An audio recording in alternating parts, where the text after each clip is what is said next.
මොකටද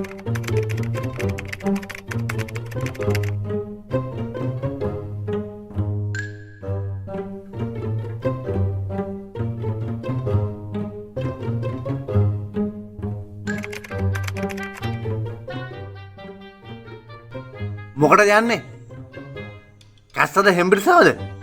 බඩේ අමාරුවද?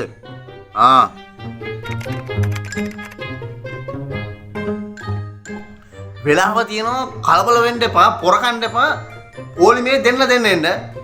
පාස් එක අතට ගන්න සේන පාස් එක අතේ තියාගෙන ඉන්න. පාස් නැති කට්ටිය කවුරුත් ඉන්න එපා මෙතන. පාස් නැත්තම් මෙතන පොලිමේ ඉන්න එපා. ඔය ඉස්සරහින් අයින් වෙන්න ඇම්බුලන්ස් එකක් එනවා අයින් වෙන්න. ඔබ හිටියම යන්න බෑනේ. ඔය ડોක්ටර්ස්ලා එනවා මේ පැත්තෙන්. ඔය කට්ටිය අයින් වෙලා ඉන්න සයිඩ් එකටලා ඉන්න. පාස් සේන අතට ගන්න තියෙන කට්ටිය ඔක්කොම පාස් අතට ගන්න. ඔය shopping bag එහෙම ගෙනල්ලා තියෙනවා නම් ළඟ තියාගන්න එපා. මෙතනින් අරන් එන්න එපා. shopping bag නම් අරන් එන්න මේපා. හරි. අපි කියලා තියෙනවනේ. හැම වෙලේම මේවා අපිට කියන්න බෑ. හොඳේ. හරි. ඔකට කොපෙත දෙන්න. මේ පැත්තට එන්න. මේ පැත්තට එන්න. පාස්තරෙන් කො අස්සන් කාලේ. යන්නේ හරියට.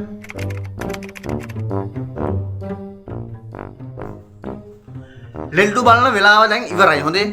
මම දැන් එකපාරක් ඇවිල්ලා කිව්වනේ. ඒක නිසා ලෙඩා ගාව ඉන්න එක්කන අරෙන්න වෙන කවුරුත් ඉන්න එපා මෙතන. හොඳේ. මම දැන් කියලා යන්න ආවනේ. ඒක නිසා ඔකට ඔය අයින් වෙන දැන් වෙලාව ටයිම් එක හරි ડોක්ටර්ලා එන වෙලාව. ડોක්ටර්ලා ආවට පස්සේ ඔකට ඉඳි මෙතන වැඩ කරන්න බෑනේ. වෙලාව ඉවරයි. මම එනකොට ආයි ඉන්න එපා. නෝනි අයියෝ ඔකට කියන දේ තේරෙන්නේ නැහැ නේ. මම දැන් මේක කට කැඩෙනකන් කියනවා. මේ ලෙඩා වට කරන ලෙඩාටත් කරදරයක්. ඔකට කියන දේ තේරෙන්නේ නැද්ද? යන්න. ඔකට යන්න. එහා පැත්තට යන්න ඔක්කොම මෙතන ඉන්න එපා කිසි කෙනෙක්. පුදුම කරදරයක් යන්නේ තියෙන්නේ. එකපාරක් කිව්වනේ. යන්න.